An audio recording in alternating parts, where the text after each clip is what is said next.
Hello, everyone. Thank you for joining us today. My name is Maria Horat, and I'm just a member of a group that is basically just an independent group of concerned citizens here in Tuolumne County, California, who want to get involved with the local issues and get to learn what's going on at a local level so that we can make more informed decisions and tell our local representatives what the course of action needs to be on different issues that we're facing.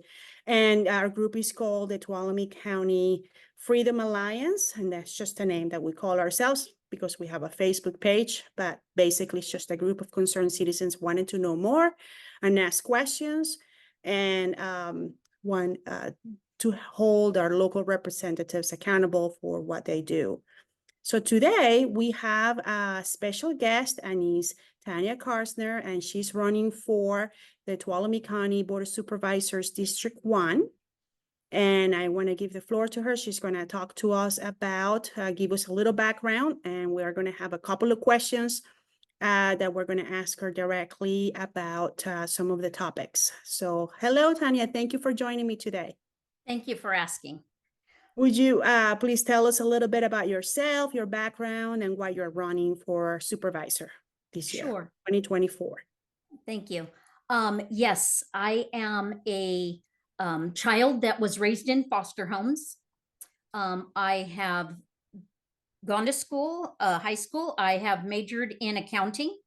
I have 4 beautiful children, one an RN, one a laborer, one an a journeyman electrician that is sent all over the United States to fix problems with a private company. And I have a nurse practitioner that owns her own wellness clinic. I owned a business, Merced, in Merced, California, one of the largest Northern California screen printing and embroidery businesses. We did large contracts for large companies. I negotiated all of those. I moved up to Miwok in 1990, and I've lived here ever since. I have been manager for a few companies here, and also I've been an EMT for 18 years. I'm running for Board of Supervisors because, quite frankly, I'm tired of the reckless spending, and it just continues. And instead of working within and figuring out their problems, they want to charge the American people more taxes to pay for them. And it's concerning. I feel that we're underserved by the county. Definitely. Well, unfortunately, the state of California is a state of chaos right now, right? Yes. And yet we haven't seen anything yet, but it's just getting worse and worse with the over regulations, and we're overtaxed and overregulated. Yes. And that's why so many people are leaving the state and trying to start their lives someplace else. Yes. So the first issue, and we just kind of touch on that, is about wasteful spending. So what are your thoughts about how can we keep our spending under control? It seems to like they have so many different plans and different things that they're doing, and of course the grants come into the equation that they get from the state, which they say these are grants, that is our tax money, right? Yes. But how are the tax money that we pay for comes back to us with strings attached, and that's the problem. So if we want to change the world, we have to start at a local level, right? So yes. And what's going to be under your control, because there are certain things you can't control, you can try to influence, but whatever it is that is under your control, you can try to change. So how would you address spending? I know we have a very limited budget, I guess, in the county. And how do you work with a tight budget without increasing taxes? Or is that something that you think you want to do, increase taxes in the future if need it be? Or how would you address the spending issue? Anyway, I'll let you elaborate on that. Okay. Well, my personal feeling is that We need to actually go into every department, see where the misspending is. There is a lot of just misappropriate funds, product supplies by the county. I think the county right at this moment, what I've seen is kind of a free for all. You know, they want to spend 11.5 million on rebuilding and reconstruction, redesign of the old courthouse, which is not in use. They want to put administration offices in there. We just got done building a huge building across the freeway. Our new legal system, I guess. Let's fill up those offices before we start refurbishing buildings that we can't afford right now. I think we should go back and look at every building and houses and etc. land. Let's start getting rid of what we're not using. If we're not using it, we're paying insurance on it. We're paying maintenance to keep it up. If we can't afford it, then we get rid of it, just like we would at our house, you know, in our finances. We need to reevaluate. You know, we have an old jail. It's still with the lights on. It's still with the heat going. Nobody's there. You know, what are we doing? We need to evaluate and offload. Quite frankly, we're buying all of these homes for homeless that we can't afford to sustain.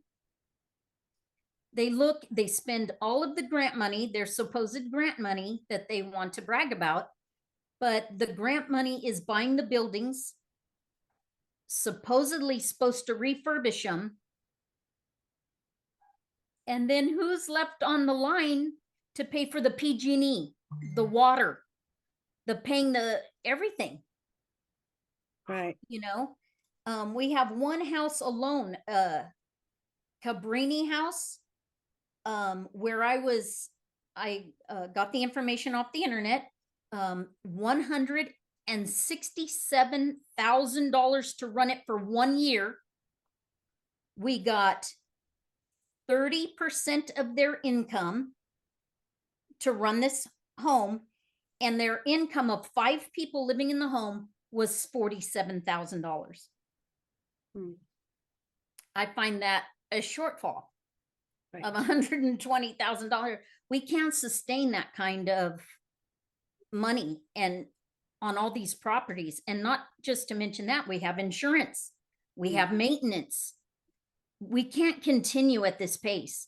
It's just, to me, reckless spending. How do we accomplish that when the state is mandating the counties to implement these kind of things? How can we push away from the state, or what do we do? Because, you know, as we've seen in the past, for example, the climate action plan was something that came down from the state, and the county was required to pass some kind of an action plan, climate action plan. So the same with this housing for homeless. How do we do that?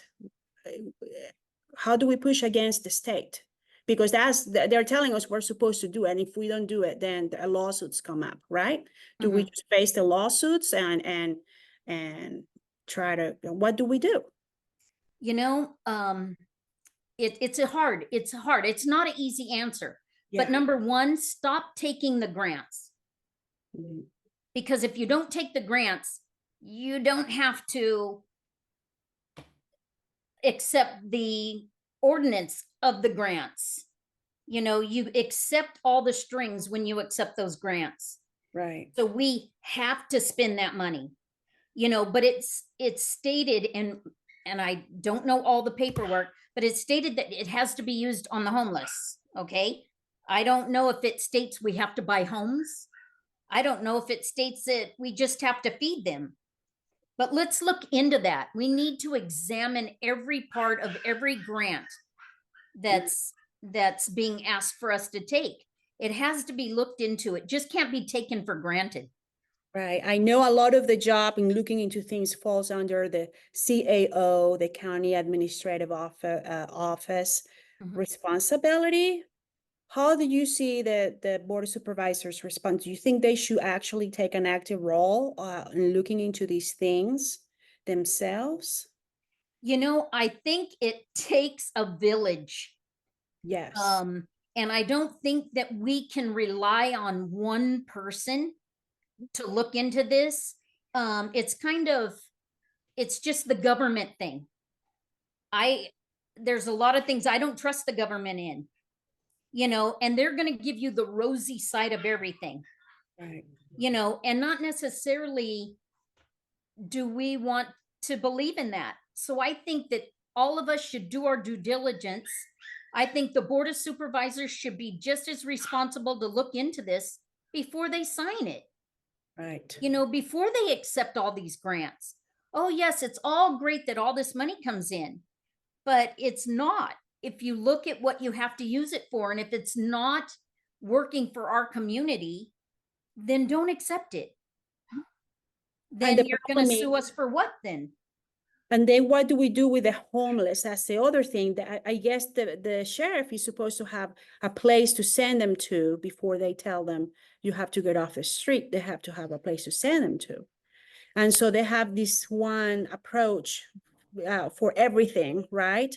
That to handle the homeless. So what do we do? Can I shut it down for just a sec? Oh, it's okay. No, you're fine.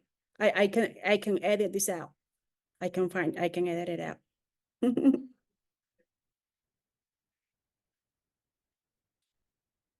Hey, Joe, can you turn the volume down and close the door?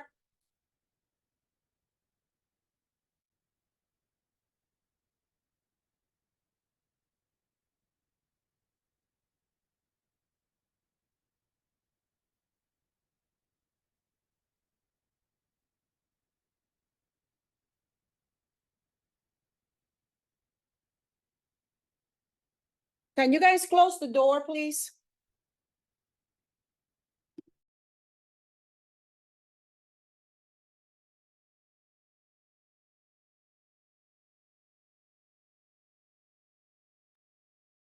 Yeah, I think my TV was too loud too. It's okay. Oh, you're muted. There. Hang on, hang on. It doesn't sound too bad. I can't really hear it that much. You probably hear it more because you're there.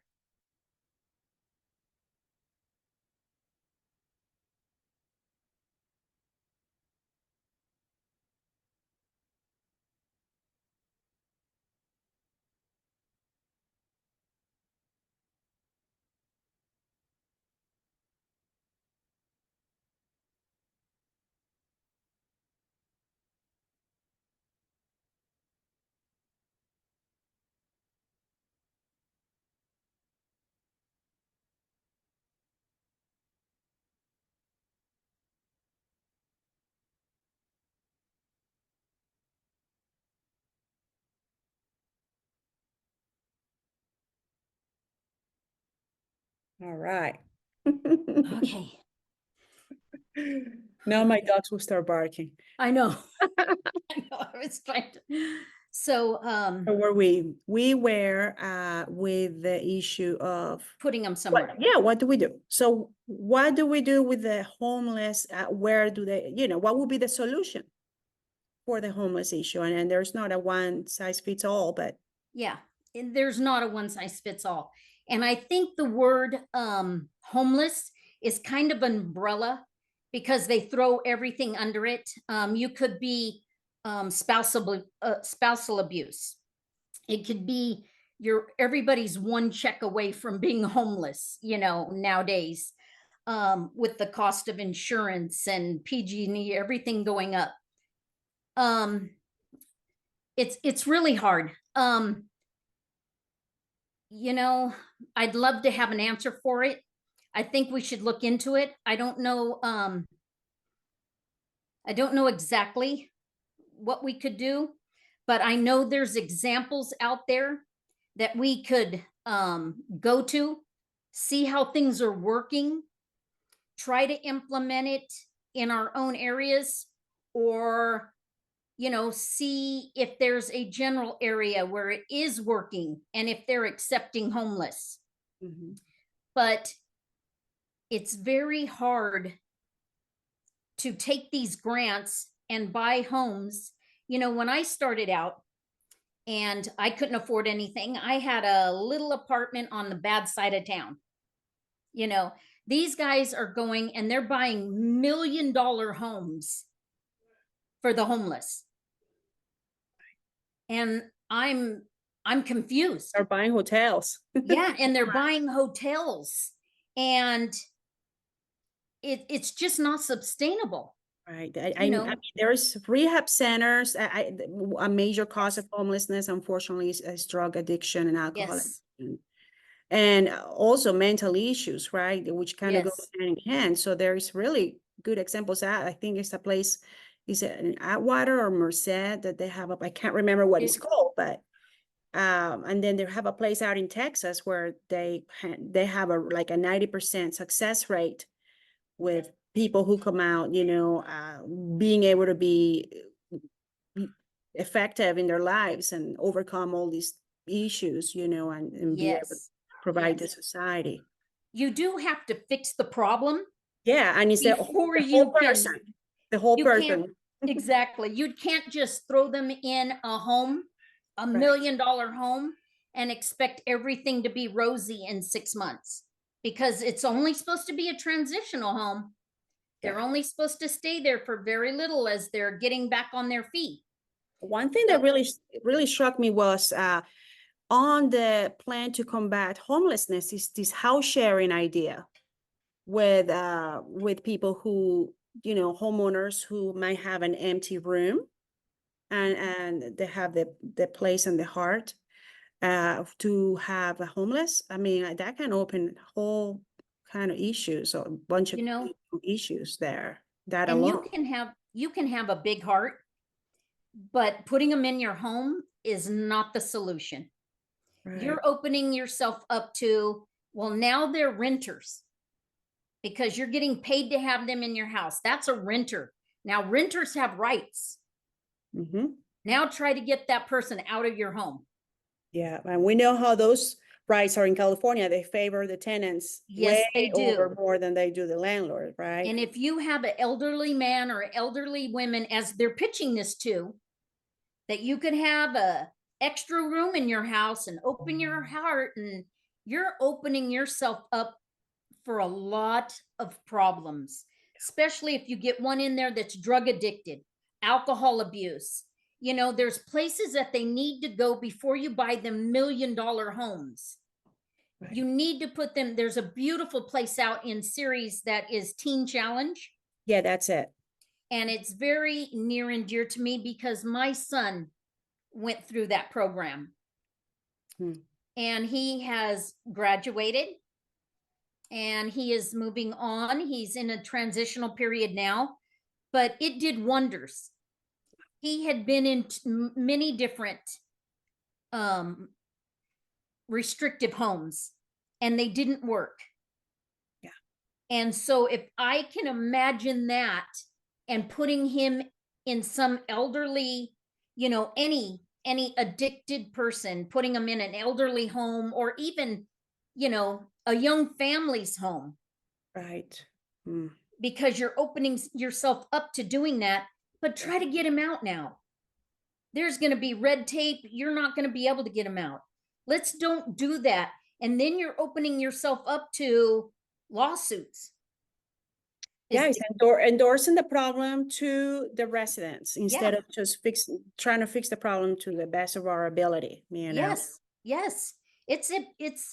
It is a big congestive problem, and we've got to figure out how to solve their problems before you can just put them into society. And a lot of them don't, like my son, didn't think he had a problem. It was the people that had the problem, not him. Yeah. So if they're not at that stage where they don't think they have a problem, you're just opening yourself up for a lot of problems. And the county is self-insured. So now again, it's going to turn on the community to pay for the problems. Yeah, It has to stop. Speaking of housing affordability, what do you think who are the main culprits behind housing affordability? Because you said they blame the people, right? And I hear over and over again, even people who have, they're supposed to know a lot better than they do, but the fact that they want to say, okay, no, the greedy landlords are driving, the prices up of homes, and they're overcharging, they're gouging people, the Airbnbs, they're taking away all the long-term housing available that might be available.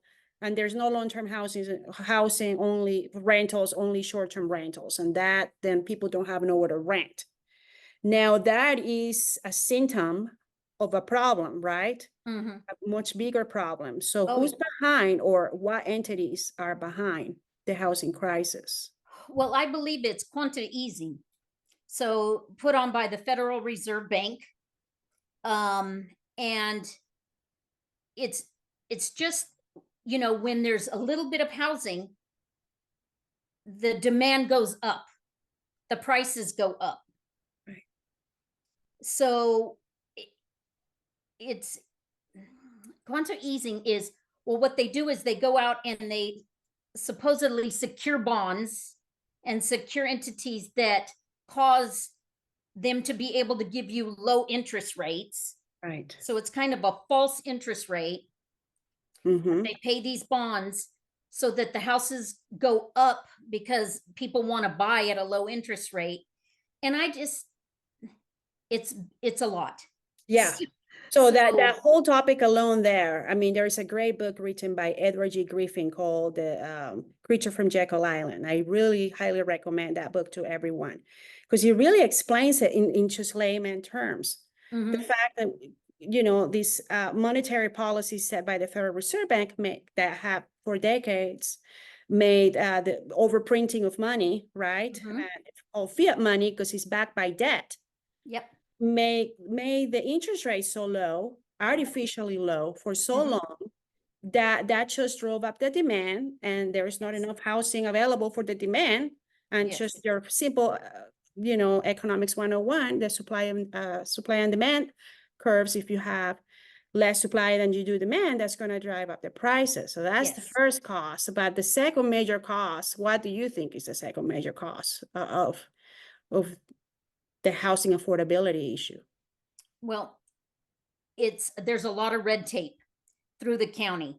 Along with that, when you have these homes that you're also going to rent, you've got to take into consideration, and the rent is so high because you have to insure that home. Try to insure any home in the state of California. Right. My insurance alone went from $2,000 to over $5,000.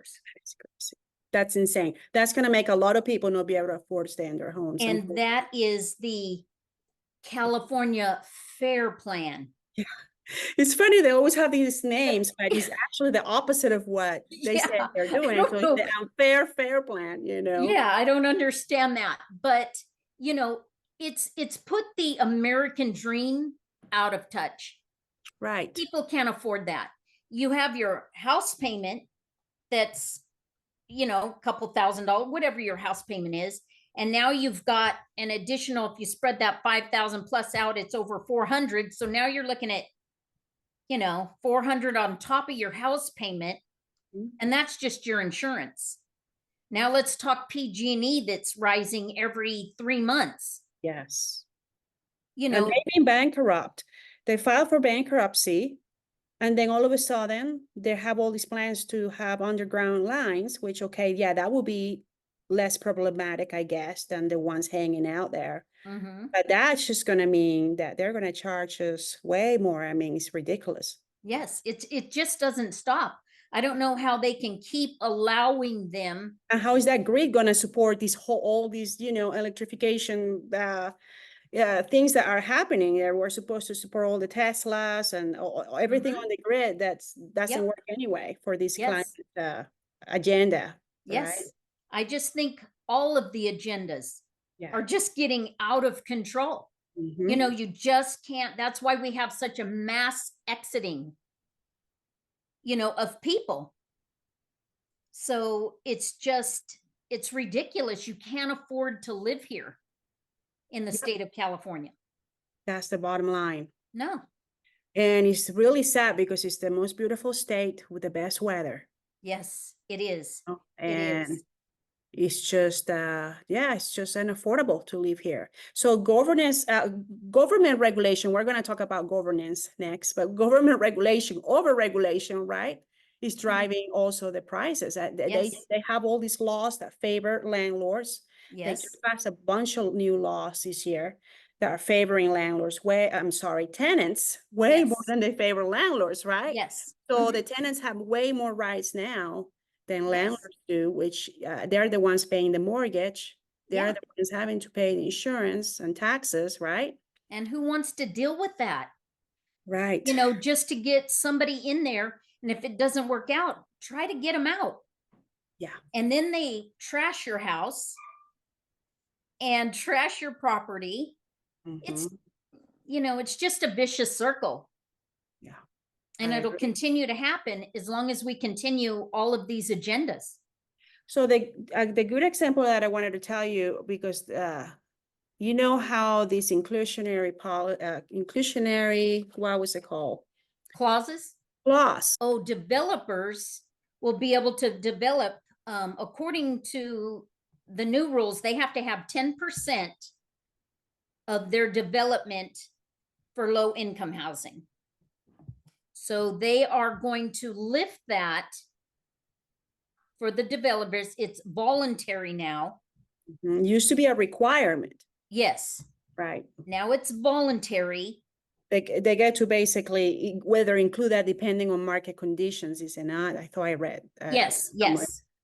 But the problem is they said they have incentives. Yes. That's We the word I know, was looking for. and we know that the environmental guidelines that they had to follow, they didn't have to follow certain regulations for environment. They didn't have to pass certain things for environmental regulations if they had the inclusionary clause. Right. I guess I have to read a little bit more to become Yes. acquainted with it. But my feeling is if they don't volunteer to do that, then they have to get their environmental regulations or go through the environmental review process, right? Which is Yes. costly, and we know how everything takes forever, right? Yes. To get do. accomplished. And I want to know what their incentive is. Right. What is the favoritism? What are they getting in exchange? Right. You know, it doesn't state that on the paperwork. So I am going to be looking into this a little more. Yeah. But apparently they did waive their ordinances. And this just happened 4 days ago. So I will be looking into this. I'm sure there was a lot of pressure from contractors and developers and all of that who, you know, feel like, okay, well, this is the government again meddling into the housing, and then they want to blame the people Yeah. for being the cause of the housing issue, when in reality all these regulations coming down are the ones at fault. And so it would be interesting to see what happens. I know when you guys had the candidates had the meeting with the Tuolumne County Business Council, the forum there. Yes. And we're going to move on to something else. Okay. That has to do the meaning of, and I thought the term is interesting, and I just want to get your thoughts. What is the meaning of efficient governance? Governance. Okay. So Do you have governance. any idea on that? Because it sounds a lot like government, right? But just a little different. But I hear that a lot from other organizations, words like governance. They And use that a lot when they are working an agenda that is brought down through the government. would it have something to do with public-private partnerships, perhaps, the word governance? It does, because the partnerships are the ones that continue to use the wording. So, and I find it funny because they are asking a lot of questions saying the governess. So, Right. Yeah, so another question was, is there a desire in the community to increase prosperity? And of course, we want to see prosperity, right? We Mhm. all want to be prosper. We And do. how do we prosper when we have all these regulations Yeah. on our And neck? And we also need to, the county itself, they put out, things for bid, and they have different people bidding on everything. But, nothing, all of these big contracts, Belfour was contracted on March 11th of 23 through the county to fix all problems caused by the rains that we had, the floodings, the buildings were leaking, you know, on the last one, other candidates would speak about how Chicken Ranch, they're employing all these people, and they're taking their paychecks down the hill. So we're not really reciprocating on the tax money.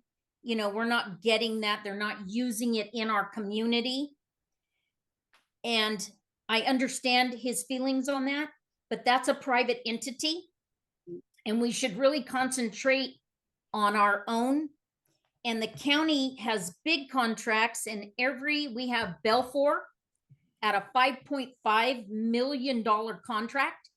They're from Modesto. Mhm. We have American Paving. They did the road, Tuolumne Road, out of Modesto. So we need to concentrate, and we need to figure out how we can make our own community prosper. Mhm. Because we have a lot of people here that do good work and good business.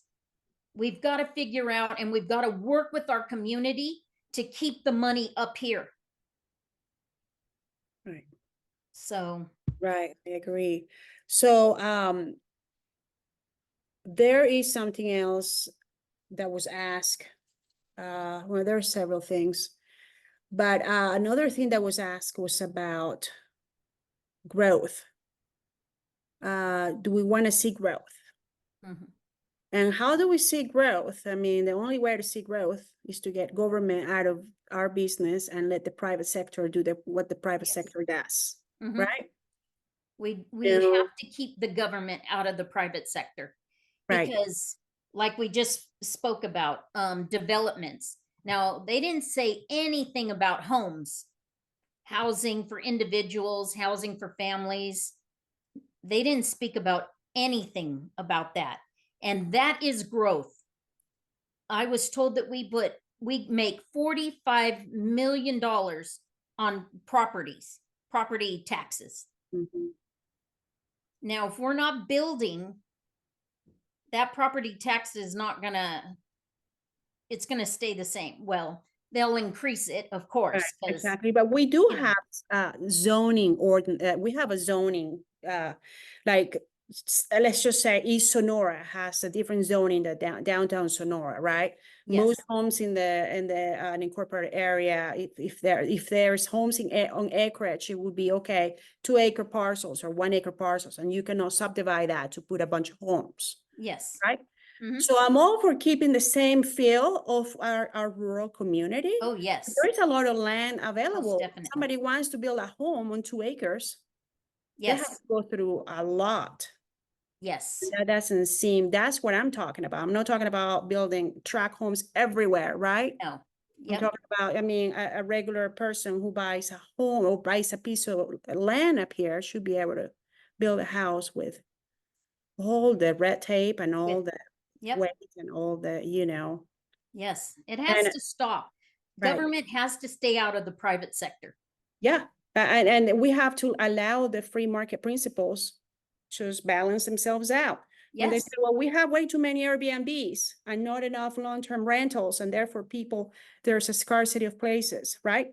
We Mhm. cannot blame the homeowner who wants to have an Airbnb because they're afraid to rent their place full time because they might not ever be able to evict the people out of there if they have Yes. problems. Mhm. But if we didn't have these laws benefiting the tenants Uh-huh. way more than they do the landlords, then we will have more of a balance, long-term and short-term rental.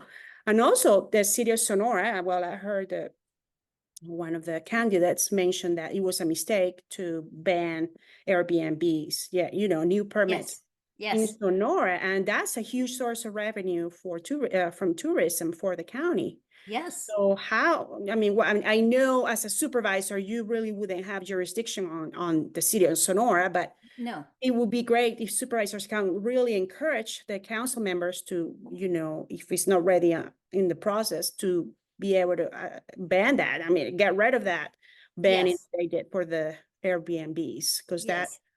that's I just do. I want to work really close together. I don't understand. I don't know what caused the rift between city and county. But I want to be able to work together. And I'm not saying blend the monies together. I'm right. not saying that. I'm saying that we should be able to communicate and work together because yes, it's city and yes, it's county. I do understand that, but it's one community. Right. And if we don't work together, we're not working for our community. They say that the tourists' money really gives us the edge. Well, I believe that our downtown is the backbone to our community. People don't drive. We're not a destination point for Lowe's Mm-hmm. or, big box stores. We're here because of our cute little individual stores downtown. We need somewhere to park. Yes. They need somewhere to park. Where's our handicap parking? We're taking out a whole phase of people that would really be spending their money if we had somewhere to park downtown. I've lived here since 1990. I don't want to deal with downtown because you just continue to drive around looking for a spot.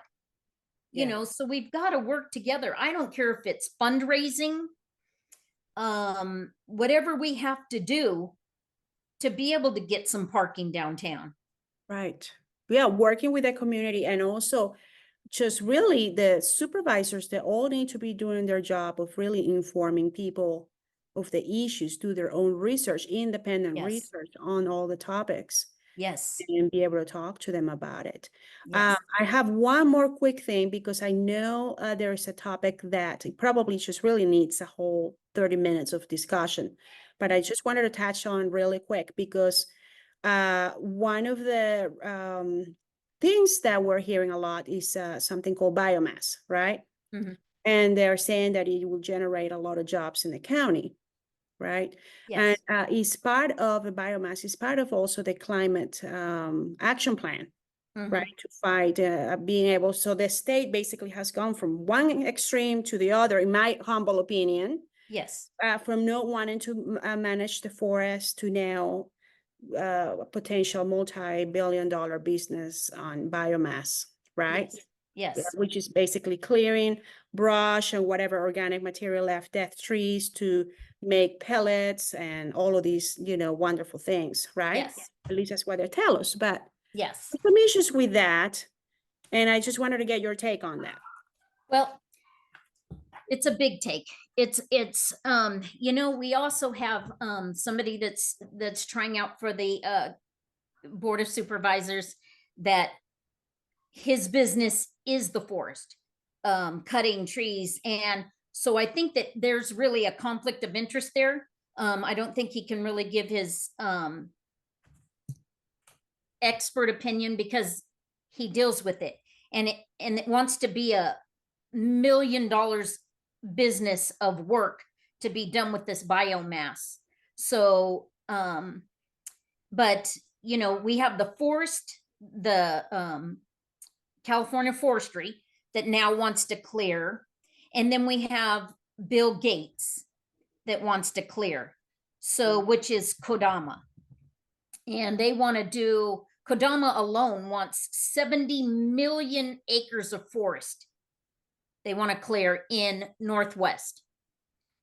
In the Northwest. I think that was Bill Gates, but it's Yes. it's funded, so we can say Bill Gates might use companies like Kodama to accomplish. I'm thinking, correct? Yes. He's funding it. Yes, he is. Right. So that's one thing we have to look into. But he's doing that, and then again, the forestry is doing theirs. So okay, so they both have their own agendas. So by the time they're done, we're going to have no forests. Biomass, the meaning to biomass says it's a living organism, material as a renewable energy. Okay, so if you look up renewable energy, it says the meaning is energy from a source not depletable. Okay, and our trees are depletable. That's a good point. It takes years and years and years for them to grow to be a mature tree. And I should point out to the fact that Bill Gates said that planting trees makes no sense. Yes. I mean, I'm going to post the article here so everyone can see it. Yes. Planting trees is nonsense. Yes. I mean, 2 + 2 = 5. Yes. And he wants to cut down the trees and bury them. Right, that was said Kodama. Yeah, Kodama's goal. Yes. Which, by the way, they're based out of Sonora, aren't they? Yes, that's what it states. Okay. And it says that in fact, in an article, it states that they have been in stealth mode in Sonora for the last year. So there is, I guess there's an organization that is handling the climate resiliency for the county. They're called Yosemite Stanislaus Solutions. I guess it'll be a good idea to look into their partnerships and see who they're having, because they're the ones who are in charge, I guess, according to the climate action plan, of getting these partnerships together, and finding whoever needs to do whatever. Yeah. So there is a lot we have to look into. There's so much to learn, and I encourage everyone to start looking, because I guess the biomass is also used for biofuel, for fueling aviation and all kinds of things. So they want to get rid of CO2, but they also want to get rid of our trees, apparently, which, is a scary thought. Yes, it is. So is there, and we can do a whole nother, because there is a whole nother thing about this thing called SURF, that CERF, which is, in my humble opinion, going to turn us into SERFs. SERFs. Yes. And it's just that the goal is to recover from COVID and get economic resilience through climate resiliency and economic growth through jobs and diversities. But they are restructuring the state. Yes. What are your thoughts on that? Districts. Yeah, 13 different regions, I guess they're called. Yes. So what are your thoughts on that, real quick? I know there's so much about that alone. It is. It's so convoluted, and they make them that way so that you can't keep up with them, but it references back to AB 115, which references SB 162, which throws you back to the California Governor's Code 68835-1.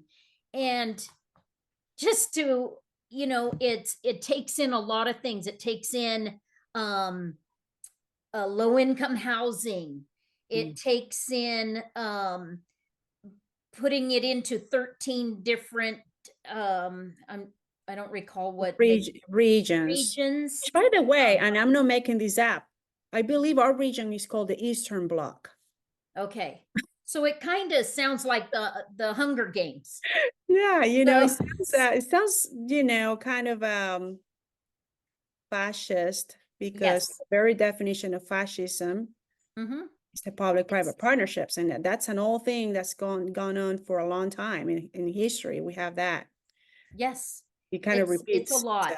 You need a lot of time to kind of go through it, but that's what they do is they convolute it so bad that the normal person, and I call myself a normal person, when you're reading it and they highlight all of the warm and fuzzy attributes to it, Mhm.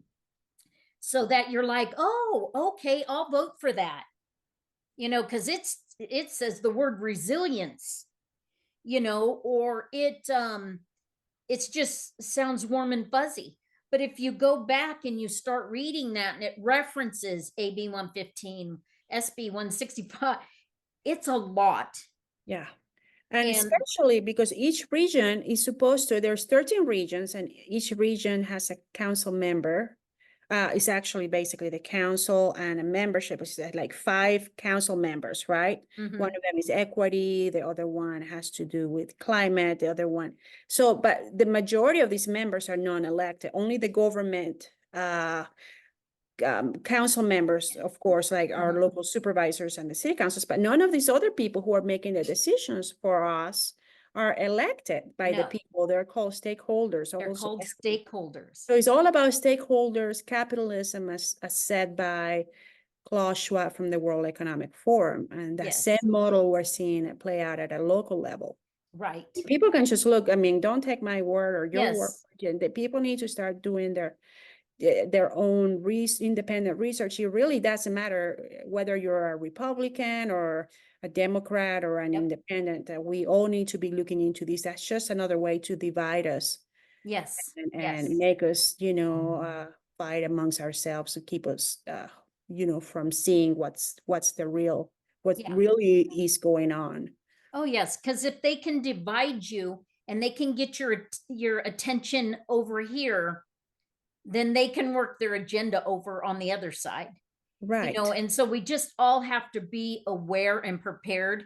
um you know if you read all their paraphernalia and their contents, it keeps saying the stakeholders govern.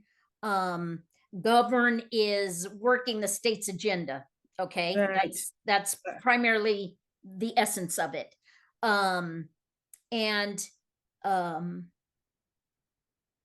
I kind of lost track. Yeah, I mean, they have all this language. So they're telling you exactly that word governance that they use so prominently. oh yeah, It has to do with uh, individuals who are non-elected making decisions for us yeah, the in conjunction with the stakeholders. state. Yeah, in conjunction with the state. One thing that caught my attention was, and this has to do with that again, during the forum that all the candidates were, one of the candidates said that when they get together in a meeting, because they call they call all the what they call the pillars of our community. Yes, he did. The 28 I guess stakeholders, pillars of our communities that are important decision makers in our community, and Mhm. that's how they develop. I mean, they come up with what their plan for what they do for us, right? Yes. And a lot of it, I mean, it's just, I don't know. I just feel that issues need to be put out and people's input, people need to learn more what's going on so that they can Yes. then give a recommendation to our local representatives as how really they want things to happen. But we are in a republic. We're not, this is a republic. It's supposed to be a Yes. constitutional republic. Yes. Because I did So, read, I am reading the Constitution, and it says, we, the people, right, not 28 people in our community decide what we're going to do. And right. so I'm just finding it very hard to swallow all of this stuff that is going on when it should be all about us. We are the community. We are the ones that pay the land taxes. Right. We should have a stake in everything. We should be talking about this. We should be electing the people that we want to elect. Yeah, because what happens when you have all these people making decisions, then the people who are supposed to be in charge, the people who we elected, their power, their kind of vanishes. I Yes. mean, they don't have the power to represent the people anymore. We're handing power over to non-elected individuals and organizations. Yes. So And that's we're a huge just part of our problem. yeah, it is. And we just need to work together, because I think a lot of people, and including the candidates or whoever, they haven't maybe looked into this the way, I mean, maybe you are thinking about it, Mhm. and they genuinely think that they're doing the best for their community. Yes. We just need to work together, and we need to listen to Yes. each other, not as more as a constructive criticism, more than we're not, when we bring these things up, we're not attacking anyone. We're just No. trying to help each other understand. I think Yeah. that's, the main thing, just be able to understand all these things so that we can better do, what Yes. we're supposed to do. And as a- this is not a Republican, a Democrat, a left, a right, whatever you want to call all of the names of politics. This is not that. This is about our community that we live in. Yeah.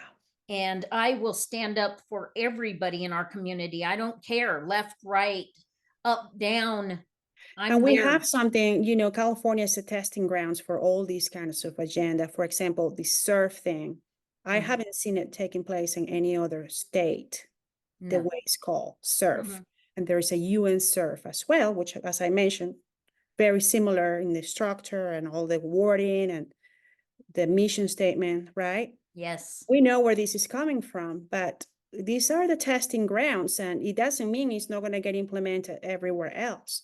I mean, as you know, I'm originally from Venezuela, and we know what's happened over there. They Mhm. used to have a really, really good economy for a long time, and they had, now the highest inflation in the world. Mhm. And it's the country of the haves and the have-nots. So we can learn from some lessons from other countries where Yes. socialism and communism has taken over, and learn from that so we don't make the same mistakes here. Yes. Hopefully. So, And that's why we do this, just to make people aware of what's going on in the community. right. It's not a picture perfect. And we've got to all dig in there and stand up, because I can say I don't like it, but I Mhm. can also be sitting in my sofa and saying, I don't like this. We've got to stand up. Right. I You never gotta speak once out. thought A that lot of I people, would there's stand up. the silent majority doesn't want to speak out about the issues. They don't have the time a lot of times. Mhm. They know Right? the basic principles, but they don't have the time to even think or worry about it, because they feel, well, it's so, why do this when, I don't have the power to change anything. Yeah. But if we all come together as a community and try to uh, understand all of these and speak our minds to our representatives, I think it Yes. will make a big difference. And we Yeah. need And we to need start to at get that local level. representatives in there that care, about our Exactly. community. Exactly. And we need to get representatives who are willing to do the work it takes, because Yeah. it's just a lot more than just sitting there and approving whatever it is that the CAO presents. Yes. We know the CAO works for the state. So their job is to, bring forth whatever the state wants, Yes. And So not necessarily the best thing for our community. yeah, and they make a pretty penny, Yes, the they people do. there. I mean, I'm not talking the supervisors, I'm talking about the administrative officers Yes. there. Yes. And that's So a whole nother issue yeah, with that's a the whole nother county. issue, which might come hand in hand with wasteful spending. I Yes. didn't say that, And but and that's anyway, for another night. right. Yes. So anyway, so that's all I have. Any closing Yes. thoughts and anything else you want to add, Tanya? No, I just I will let everybody know that I will work for we the people. I don't work for an administration. I have never taken a dime from anybody, and I won't, because I will not entertain special interest groups. Mhm. And so that's my whole thing, is that I will work for the people. I will work to get down. I don't want more taxes. We can't afford them. We have a lot of retired people here that can't make extra money to continue to pay, if my insurance now is over $5,000, oh God, okay, maybe I can get another part-time job, or maybe I can, but our elderly can't do that. Our disabled can't do that, Right. and we've got to think about that. And Yes. and I will go to bat for everybody. They have this tax that the special tax they're talking about actually this week. Yes. Everybody needs to go there to the Board of Supervisors and say no to this, in my Yes. opinion, Yes. because that is for some new development project along Highway 120, but it seems like they want to impose this tax on the whole county. And Mhm. the special tax will show up on your tax property taxes. Again. I believe that's the way that, maybe someone can correct me if I'm wrong, Yeah. but that would be the way. I mean, we're already overburdened, like you mentioned, the insurance alone, homeowners insurance. Mhm. And if, Yes. we won't have people buying homes up here. I mean, I know the homeowners insurance issue is a statewide, actually a nationwide. Mhm. That's a whole nother topic. They blame climate change on that, Yeah. just like everything else. But Yes. in our county, because of the fires, they make it really, really difficult Yeah. to be here. So It is very difficult. anyway, well, thank you so much, Tanya. I look forward to seeing the rest of the process, and I wish you the best of luck. And yeah, maybe we can do another chat on some other topics. Sure. Sure. I'd love to. And thanks for having me. Thank you so much. Uh-huh. Bye-bye. Right.